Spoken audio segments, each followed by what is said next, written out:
1 Samuel 25. Now Samuel died, and all Israel assembled and mourned for him. They buried him at his home in Ramah. Then David got up and went down to the wilderness of Paran. There was a man in Maon whose property was in Carmel. The man was very rich. He had 3,000 sheep and 1,000 goats. He was shearing his sheep in Carmel. Now the name of the man was Nabal, and the name of his wife Abigail. The woman was clever and beautiful, but the man was surly and mean. He was a Calebite. David heard in the wilderness that Nabal was shearing his sheep.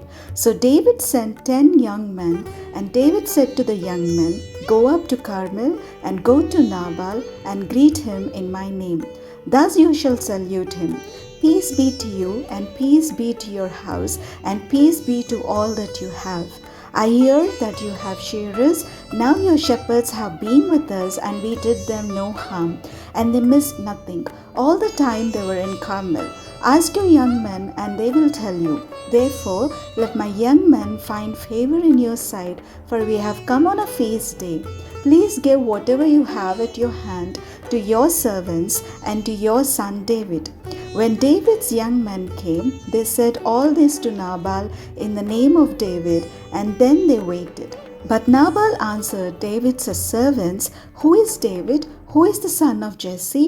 There are many servants today who are breaking away from their masters. Shall I take my bread and my water and the meat that I have butchered for my shearers and give it to men who come from I do not know where?" So David's young men turned away and came back and told him all this.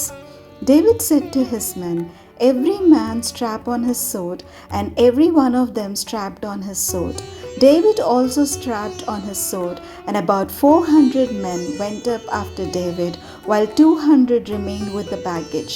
But one of the young men told Abigail, Nabal's wife, "David sent messengers out of the wilderness to salute our master," and he shouted insults at them. "Yet the men were very good to us, and we suffered no harm, and we never missed anything when we were in the fields, as long as we were with them. They were a wall to us both by day and by night, and all the while we were with them keeping the sheep. Now therefore know this and consider what you should do, for evil has been decided against our master and against all his house. He is so ill-natured that no one can speak to him." Then Abigail hurried and took 200 loaves, 2 skins of wine, 5 sheep ready dressed, 5 measures of parched grain, 100 clusters of raisins, and 200 cakes of figs. She loaded them on donkeys and said to her young men, "Go on ahead of me, I am coming after you." But she did not tell her husband Nabal. As she rode on the donkey and came down under cover of the mountain, David and his men came down toward her, and she met them. Now David had said, "Surely it was in vain that I protected all this fellow has in the wilderness, so that nothing was missed of all that belonged to him. But he has returned me evil for good. God do so to David, and more also, if by morning I leave so much as one male of all who belong to him." When Abigail saw David, she hurried and alighted from the donkey, fell before David on her face, bowing to the ground. She fell at his feet and said, "Upon me alone, my lord, be the guilt. Please let your servant speak in your ears, and hear the words of your servant. My lord, do not take seriously this ill-natured fellow Nabal, for as his name is, so is he. Nabal is his name, and folly is with him. But I, your servant, did not see the young men of my lord, whom you sent. Now then, my lord, as the Lord lives, and as you yourself live, since the Lord has restrained you from blood guilt and from taking vengeance with your own hand, now let your enemies and those who seek to do evil to my lord be like Nabal. And now let this present that your servant has brought to my lord be given to the young men who follow my lord. Please forgive the trespass of your servant, for the Lord will certainly make my lord a sure house, because my lord is fighting the battles of the Lord, and evil shall not be found in you. so long as you live. If anyone should rise up to pursue you and to seek your life, the life of my Lord shall be bound in the bundle of the living under the care of the Lord your God. But the lives of your enemies he shall sling out as from the hollow of a sling. When the Lord has done to my Lord according to all the good that he has spoken concerning you, and has appointed you prince over Israel, my Lord shall have no cause of grief or pangs of conscience for having shed blood without cause or having saved himself. And when the Lord has dealt well with my Lord, then remember your servant. David said to Abigail, Blessed be the Lord, the God of Israel, who sent you to meet me. Blessed be your good sons, and blessed be you, who have kept me today from blood guilt and from avenging myself by my own hand. For as surely as the Lord, the God of Israel, lives, who has restrained me from hurting you, unless you had hurried and come to meet me, truly by morning there would not have been left to Nabal so much as one male. Then David received from her hand what she had brought him. He said to her, Go up to your house in peace. See, I have heeded your voice, and I have granted your petition. Abigail came to Nabal. He was holding a feast in his house, like the feast of a king. Nabal's heart was merry within him, for he was very drunk. So she told him nothing at all until the morning light. In the morning, when the wine had gone out of Nabal, his wife told him these things, and his heart died within him. He became like a stone. About 10 days later, the Lord struck Nabal, and he died. When David heard that Nabal was dead, he said, Blessed be the Lord who has judged the case of Nabal's insult to me and has kept back his servant from evil. The Lord has returned the evil doing of Nabal upon his own head. Then David sent and wooed Abigail to make her his wife. When David's servants came to Abigail at Carmel, they said to her, David has sent us to you to take you to him as his wife. She rose and bowed down with her face to the ground and said, Your servant is a slave to wash the feet of the servants of my Lord. Abigail got up hurriedly and rode away on a donkey. Her 5 maids attended her. She went after the messengers of David and became his wife. David also married Ahinoam of Jezreel. Both of them became his wives. Saul had given his daughter Michal, David's wife, to Palti son of Laish, who was from Galim. 1 Samuel 26. Then the Ziphites came to Saul at Gibeah, saying, David is in hiding on the hill of Hakilah, which is opposite Jeshimon. So Saul rose and went down to the wilderness of Ziph with 3,000 chosen men of Israel to seek David in the wilderness of Ziph.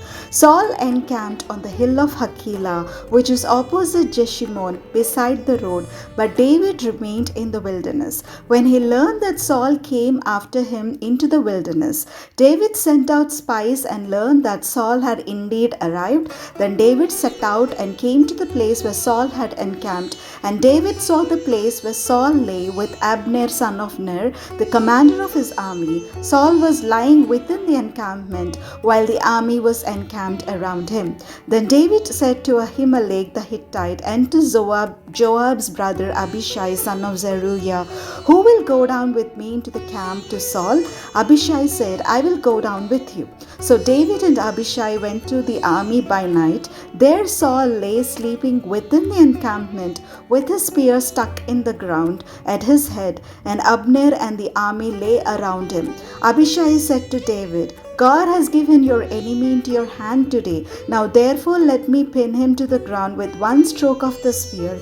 I will not strike him twice. But David said to Abishai, Do not destroy him, for who can raise his hand against the Lord's anointed and be guiltless? David said, As the Lord lives, the Lord will strike him down, or his day will come to die, or he will go down into battle and perish. The Lord forbid that I should raise my hand against the Lord's anointed. But now take the spear that is at his head and the water jar, and let us go. So David took the spear that was at Saul's head and the water jar, and they went away. No one saw it or knew it, nor did anyone awake, for they were all asleep, because a deep sleep from the Lord had fallen upon them. Then David went over to the other side and stood on top of a hill far away, with a great distance between them. David called to the army and to Abner, son of Ner, saying, Abner, will you not answer? Then Abner replied, Who are you that calls to the king? David said to Abner, Are you not a man who is like you in Israel? Why then have you not kept watch over your lord the king? For one of the people came in to destroy your lord the king. This thing that you have done is not good. As the Lord lives, you deserve to die, because you have not kept watch over your lord, the Lord's anointed. See now, where is the king's spear or the water jar that was at his head? Saul recognized David's voice and said, Is this your voice, my son David? David said, It is my voice, my lord, O king. And he added, Why does my lord pursue his servant? For what have I done? What guilt is on my hands? Now therefore let my lord the king hear the words of his servant. If it is the Lord who has stirred you up against me, may he accept an offering. But if it is mortals, may they be cursed before the Lord. For they have driven me out today from my share in the heritage of the Lord, saying, Go serve other gods. Now therefore do not let my blood fall to the ground away from the presence of the Lord. For the king of Israel has come out to seek a single flea, like one who hunts a partridge in the mountains. Then Saul said, I have done wrong. Come back, my son David, for I will never harm you again, because my life was precious in your sight today. I have been a fool and have made a great mistake. David replied, Here is the spear, O king. Let one of the young men come over and get it. The Lord rewards everyone for his righteousness and his faithfulness. For the Lord gave you into my hand today, but I would not raise my hand against the Lord's anointed. As your life was precious today in my sight, so may my life be precious in the sight of the Lord, and may he rescue me from all tribulation. Then Saul said to David, Blessed be you, my son David. You will do many things and will succeed in them. So David went his way, and Saul returned to his place.